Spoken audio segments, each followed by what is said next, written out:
अनेक वेळा लोक असं म्हणतात की आपली संख्या 2%. 2%ने काय होणार आहे? त्यास मी त्यांना सांगतो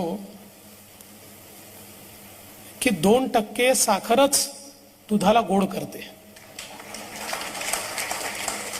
100 लिटर दुधामध्ये 2 किलो साखर टाकली की ते दूध गोड होतं. आणि आपलं ब्राह्मण म्हणून काम हेच आहे की हा जो समाज आहे या समाजामध्ये साखरेसारखं मिसळून समाजाला गोड कसं करता येईल.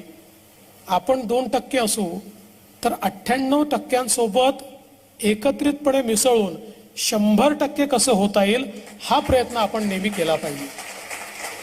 आणि म्हणून ही जी काही एक विचारांचं देणं आपल्याला मिळालं आहे, विचारांची प्रगल्भता आपल्याला मिळालेली आहे, ही समाजाच्या उपयोगात कशी आणता येईल